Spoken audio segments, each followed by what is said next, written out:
नहमदुहु व नुसल्ली अला रसूलिल करीम। दोस्तों, साथियों, आज मैं आपको एक ऐसे तालिब इल्म, एक उस्ताद, एक आलिम, एक फ़कीर और दरवेश का वाक़या सुनाने जा रहा हूँ कि मौलाना अनवर शाह कश्मीरी रहमतुल्लाह अलैह दरस हदीस दे रहे हैं। उनके सामने उनके शागिर्दों की बहुत बड़ी तादाद बैठी है। तलामज़ा हदीस जानवे तलम्मुज़ तय किए हुए हैं। मौलाना अनवर शाह कश्मीरी रहमतुल्लाह अलैह के सब शागिर्दों की कतार अंदर कतार सफ़ें बनी हुई हैं। एक शागिर्द ऐसा है कि उन सफ़ों में से निकलकर सबसे आगे मौलाना अनवर शाह कश्मीरी रहमतुल्लाह अलैह के मिंबर के पाए के साथ बैठा है।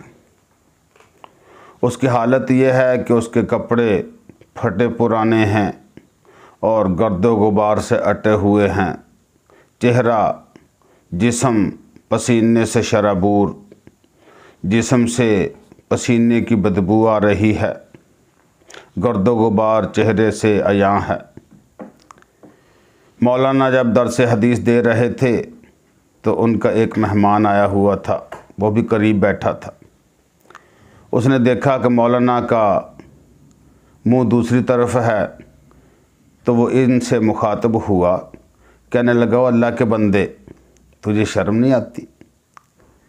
तेरे कपड़े कितने गंदे हैं, तू नहाया धुलाया भी नहीं और तेरे से पसीने की बदबू आ रही है और तू बैठा भी मौलाना शाह साहब के बिल्कुल करीब है, तो वो कितनी बदबू के आलम में तेरे साथ बैठे होंगे।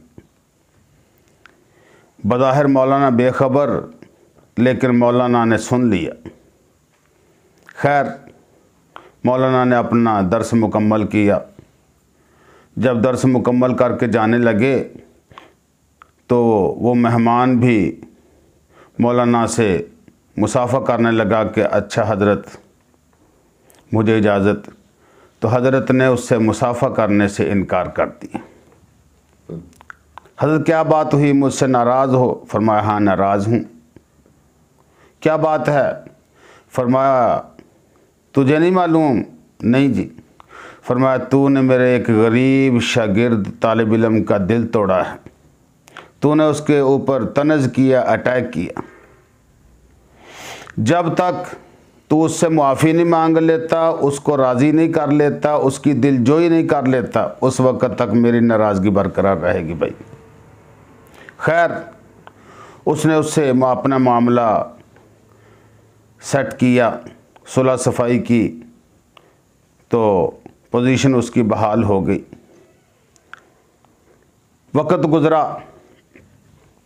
एक दिन दारुल उलूम देवबंद के उलमा तुलबा आपस के अंदर इकट्ठे हुए, मीटिंग हुई कि यार कोई ऐसा प्रोग्राम बने कि मौलाना अनवर शाह कश्मीरी रहमतुल्लाह अलैह का जो दरस हदीस है ना, बग़ैर किसी लफ्ज़ के हज़फ करने के उनका पूरा प्रोग्राम लफ्ज़ ब लफ्ज़ नोट किया जाए। एक कहने लगा, शायद यार पहले किसी ने नोट किया हो। तो फ़ैसला हुआ कि अगर किसी ने नोट किया होगा तो उस्ताद मोहतरम को बताया तो होगा ना। फिर उस्ताद मोहतरम से पूछ लेते हैं। तो वो लोग इकट्ठे होकर शाह जी के पास आए। हज़रत, क्या इससे पहले आपका कोई दरस हदीस लफ्ज़ ब लफ्ज़ किसी ने नोट किया है? तो शाह जी फरमाने लगे कि तुम ऐसा करो कि वो एक मेरा शागिर्द था ना, जो फटे पुराने कपड़ों वाला, गर्दो गुबार से अटे हुए चेहरे वाला, पसीने में शराबूर, उसको तलाश करो कहीं से। तो लोगों ने तलाश किया। कुछ दिनों के बाद उसको लेके आए। वो फ़लाँ इलाके में रहता है। फरमाया, जाओ इससे पूछ लो मेरा यकीन ये कहता है कि ये जब से मेरी दरसगाह के अंदर आया, इसने मेरा कोई सबक भी ऐसा नहीं जो नोट ना किया हो। इसकी कॉपी के अंदर मेरा एक एक लफ्ज़, मेरा सारा इल्म महफूज है। उससे पूछा, उसने कहा हाँ अल्हम्दुलिल्लाह, मुझे ये एज़ाज़ हासिल है कि मैं मौलाना का पूरा सबक लिखता रहा अपनी कॉपी के अंदर। तो ये हैं राह इश्क़ के मुसाफिर। ये कौन थे? ये मौलाना हबीबुल्लाह गुरमानवी रहमतुल्लाह अलैह, बहुत बड़े आलिम गुज़रे हैं। उस्ताद से इस कदर मोहब्बत, उस्ताद के तालीम से, दरस से इतना मोहब्बत। एक मरतबा कराची आए, मौलाना यूसुफ बिन नौरी रहमतुल्लाह अलैह दरस हदीस पढ़ा रहे हैं, तिरमिज़ी शरीफ का सबक। तो ये पीछे तुलबा के सफ़ के अंदर बैठ गए। जब मौलाना ने सबक पढ़ा लिया तो ये अचानक उठे, कहने लगे, मौलवी यूसुफ साहब, आपने जो फ़लाँ लफ्ज़ पर फ़लाँ तशरीह की है, फ़लाँ नुक्ता बयान किया है, उस्ताद मोहतरम मौलाना अनवर शाह कश्मीरी ने तो यहाँ पर यह नुक्ता बयान किया था, आपने उसके उलट बयान किया है। हालांकि शागिर्द देखने लग गए कि इतने बड़े आलम मौलाना यूसुफ बिन नौरी, और ये पता नहीं कौन बाबा है फटे पुराने कपड़ों वाला। लेकिन मौलाना यूसुफ बिन नौरी फ़ौरन पहचान गए, खड़े हो गए, फरमाया, ओ लोगो, ओ मेरे शागिर्दो, ये मौलाना हबीबुल्लाह साहब हैं, मेरे उस्ताद मोहतरम मौलाना अनवर शाह कश्मीरी के सबसे लायक तरीन शागिर्द, अगली सफ़ों के अंदर बैठने वाले, प्यार और मोहब्बत करने वाले मौलाना अनवर शाह कश्मीरी से। इनका इल्म, इनका मुतालिया, इनका मुशाहदा इतना ज़्यादा है कि ये हर फ़न के अंदर, हर किताब के अंदर, हर इल्म के अंदर मुझसे कई गुना आगे हैं। मौलाना अब्दुल्ला दरखास्ती रहमतुल्लाह अलैह ने उनसे मिलने की ख्वाहिश ज़ाहिर की। वो कहने लगे कि मैं ख़ुद हाज़िर हो जाऊँगा। मौलाना ने फरमाया कि मैं आपके लिए खाने का इंतज़ाम करूँगा। हालांकि कहाँ मौलाना अब्दुल्ला दरखास्ती लोगों के मखदूम हैं, लेकिन मौलाना हबीबुल्लाह के लिए खादिम बन गए। मौलाना हबीबुल्लाह तशरीफ़ लाए।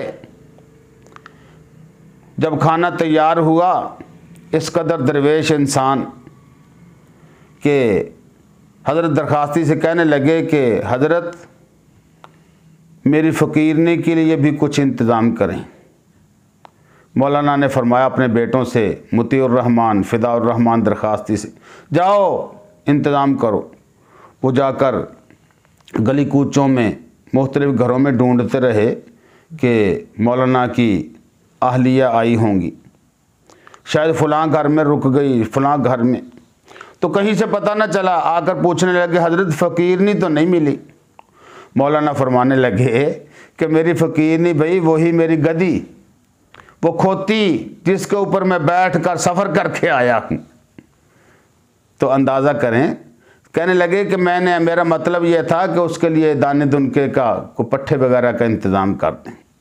तो अंदाज़ा करें कि इतना बड़ा आलिम, जिसके खादिमों में मौलाना दरखास्ती रहमतुल्लाह अलैह जैसे आलिम, लेकिन सादगी इतनी इंतहा की कि गदी पर सफ़र कर रहे हैं। दुआ फरमाएं, अल्लाह पाक हमें ऐसे लोगों से प्यार करने की तौफीक अता फरमाए।